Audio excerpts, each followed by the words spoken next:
Hello दोस्तों, यदि आप भी क्लास 10th का 27 जून को साइंस यानी विज्ञान का त्रैमासिक परीक्षा देने वाले हैं तो अभी की इस क्लास में 27 जून त्रैमासिक परीक्षा के लिए हम लोग साइंस के सब्जेक्टिव क्वेश्चन आंसर देखेंगे अभी के इस क्लास में।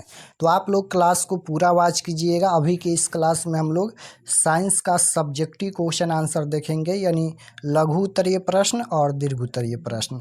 यहाँ पर देख सकते हो क्लास 10th क्वार्टरली एग्जामिनेशन जून 2025 त्रैमासिक परीक्षा जून 2025, ये साइंस का क्वेश्चन पेपर है। विषय कोड साइंस का 112 रहेगा और एग्जाम 80 नंबर का होगा। समय यहाँ पर 2 घंटा 30 मिनट का ही मिलेगा। तो सबसे पहले तो खंड अ मिलेगा। खंड अ में ऑब्जेक्टिव क्वेश्चन पूछा जाएगा। उसके बाद खंड ब मिलेगा। खंड ब में आपसे सब्जेक्टिव क्वेश्चन पूछा जाएगा। तो सबसे पहले लघु उत्तरीय प्रश्न पूछा गया है, शॉर्ट आंसर टाइप क्वेश्चन। 1 से लेकर 20 तक लघु उत्तरीय प्रश्न पूछा जाएगा, जिनमें से किन्हीं 10 प्रश्नों का ही उत्तर देना है परीक्षा में। और यहाँ पर एक प्रश्न 2 अंक का होगा, यानी 20 अंक लघु उत्तरीय प्रश्न से हो जाएगा। उसके बाद दीर्घ उत्तरीय प्रश्न पूछा जाएगा, लॉन्ग आंसर टाइप क्वेश्चन 21 से 28 तक, जिनमें से किन्हीं 4 प्रश्नों के उत्तर देना है। और ये फिजिक्स, केमिस्ट्री, बायोलॉजी तीनों से क्वेश्चन पूछा गया है। तो चलिए हम लोग इसका आंसर देखते हैं। तो पहला नंबर क्वेश्चन यहाँ पर पूछा गया था कि प्रकाश के परावर्तन के 2 मुख्य नियम लिखे, यानी प्रकाश के परावर्तन के नियम लिखना है। पहला नंबर क्वेश्चन में यही पूछा गया था। तो इसका उत्तर लिखा गया है, प्रकाश के परावर्तन या प्रकाश के अपवर्तन के 2 नियम होता है। तो जैसे पहला नियम है कि आपतित किरण, परावर्तित किरण और आपतन बिंदु पर अभिलंब सभी एक ही तल पर होते हैं।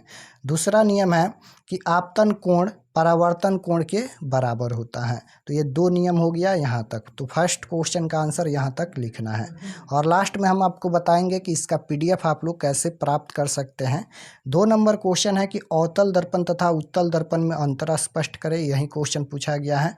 तो इसका उत्तर यहाँ पर लिखा गया है, अवतल दर्पण और उत्तल दर्पण के बीच मुख्य अंतर यह है कि अवतल दर्पण की परावर्तक सतह अंदर की ओर मुड़ी होती है, जबकि उत्तल दर्पण की परावर्तक सतह बाहर की ओर उभरी हुई होती है। इसके कारण अवतल दर्पण प्रकाश को अभिसरित करता है, जबकि उत्तल दर्पण प्रकाश को अपसरित करता है।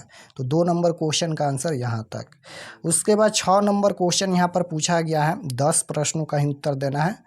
तो 6 नंबर क्वेश्चन है कि गोलीय दर्पण की वक्रता त्रिज्या से आपका क्या तापता है। तो इसका आंसर यहाँ तक लिखा गया है। 10 नंबर क्वेश्चन पूछा गया है, पेट्रोलियम गैस का प्रमुख अवयव कौन कौन है। तो पेट्रोलियम गैस का प्रमुख अवयव ब्यूटेन पेट्रोलियम गैस, जिसे LPG भी कहा जाता है, मुख्य रूप से ब्यूटेन और प्रोपेन का मिश्रण होती है। ब्यूटेन पेट्रोलियम गैस का एक महत्वपूर्ण घटक है। तो 10 का आंसर यहाँ तक हो गया। उसके बाद 8 नंबर क्वेश्चन देखिएगा।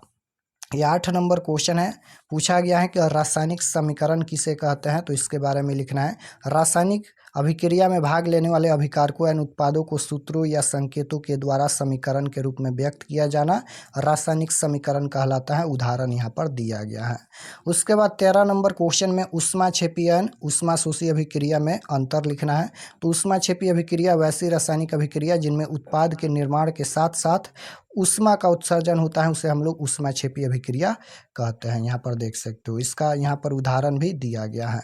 उसके बाद यहाँ पर ऊष्माशोषी अभिक्रिया के बारे में लिखा गया है कि ऊष्माशोषी अभिक्रिया वैसी रासायनिक अभिक्रिया है जिसमें अभिक्रिया के फलस्वरूप ऊष्मा का अवशोषण होता है, उसे हम लोग ऊष्माशोषी अभिक्रिया कहते हैं।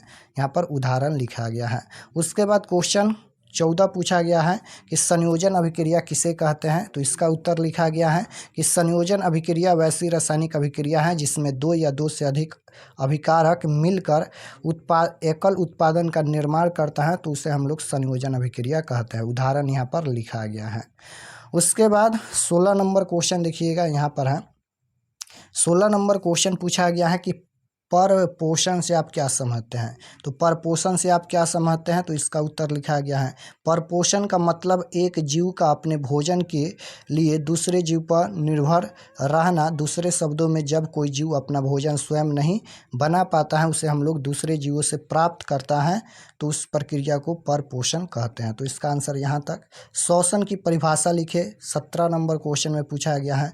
तो श्वसन की परिभाषा है, जीवों द्वारा वायुमंडल से ऑक्सीजन ग्रहण करने और कार्बन डाइऑक्साइड छोड़ने की क्रिया, यह एक ऐसी प्रक्रिया है जिसके द्वारा शरीर ऊर्जा प्राप्त करता है।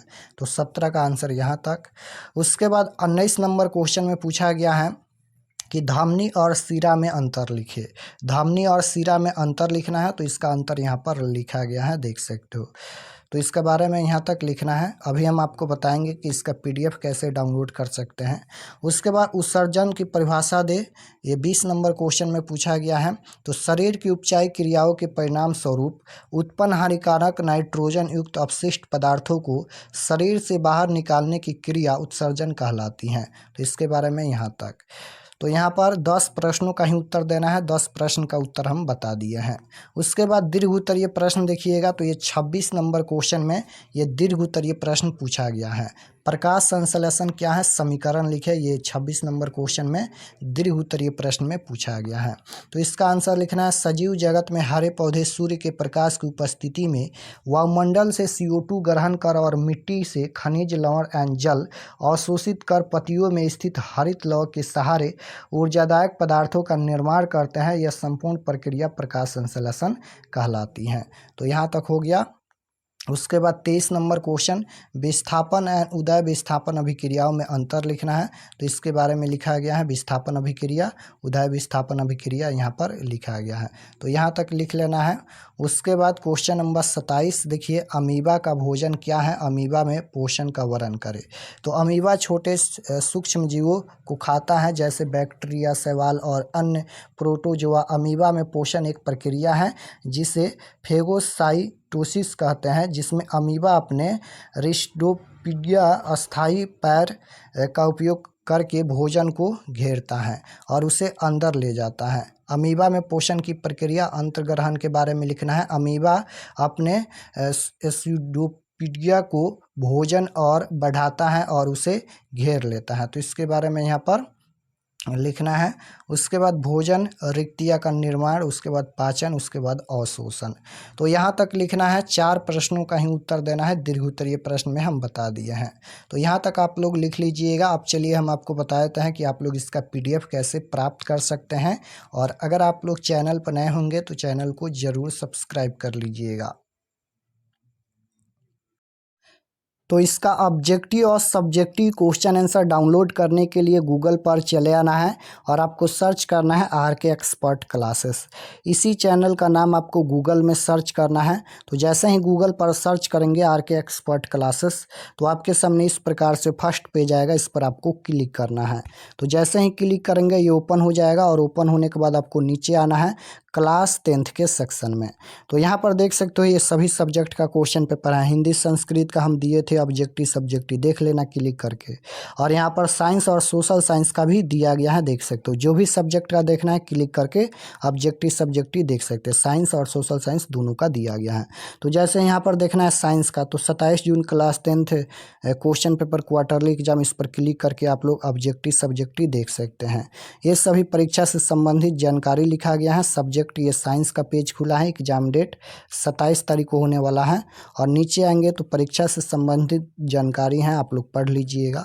नीचे आएंगे तो यहाँ पर ये ऑब्जेक्टिव के लिए है, ऑब्जेक्टिव क्वेश्चन आंसर अपडेट हो रहा है। तो एक बार रिफ्रेश कीजिएगा, ये ऑब्जेक्टिव आंसर अपडेट हो जाएगा। नीचे आएंगे तो यहाँ पर सब्जेक्टिव भी अपडेट हो जाएगा और डाउनलोड पर क्लिक करके इसका PDF भी डाउनलोड कर सकते हैं। तो यहाँ से आकर आप लोग साइंस और सोशल साइंस का भी डाउनलोड कर सकते हैं ऑब्जेक्टिव सब्जेक्टिव।